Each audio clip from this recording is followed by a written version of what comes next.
Bienvenue dans ce premier de plusieurs vidéos, des tutoriels, dans lesquels on va regarder différents outils de Margil. Ce sont des courts vidéos. Le premier, c'est l'outil de mise à jour des paiements. Certainement l'outil que je considère le plus important du logiciel, à moins que vous utilisiez les paiements préautorisés par PPA. Débutons. On va dans Enregistrer paiement.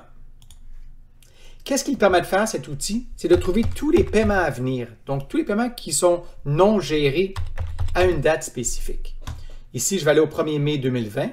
Je vais sélectionner tous les paiements non encore à jour et rafraîchir. Il identifie donc tous les paiements dans tous les dossiers actifs et affichés dans la fenêtre principale qui doivent être gérés. On remarque ici, les paiements en blanc sont tous payables le 1er mai. Les paiements en rose, ça veut dire qu'il y a des qui ne sont pas encore mis à jour, donc qui ne sont pas encore gérés, ce qui devrait être une erreur. On voit ici un nom défini qui ne devrait jamais exister, une correction à faire, j'ai fait exprès de l'ajouter, et voilà. Donc, je peux simplement prendre tous mes paiements, bouton droit de la souris, sélection, changer à paiement fait ou autre. Oui, je vais changer les états de ligne. Donc, c'est beaucoup plus rapide qu'ouvrir chacun des dossiers individuellement, évidemment.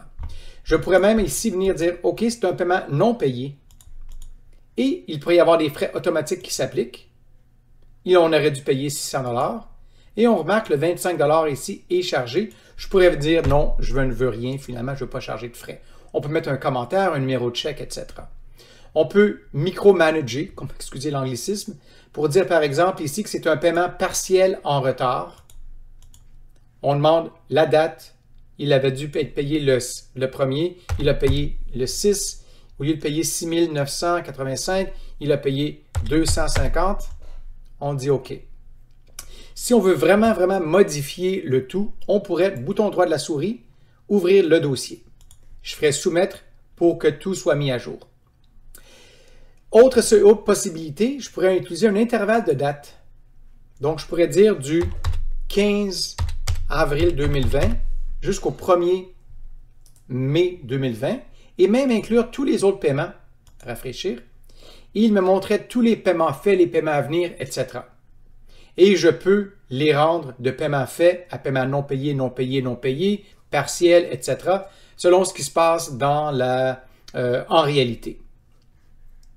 Donc, je peux encore les modifier. On remarque aussi à droite, on a d'autres éléments qu'on peut insérer. Si j'ai une grande base de données, je pourrais venir chercher une sélection manuelle de mes dossiers, soit par une feuille Excel ou encore par une inscription manuelle. 10460, mon numéro. Afficher ce dossier et je viens ici rafraîchir et il va sortir seulement les informations pertinentes à ce dossier.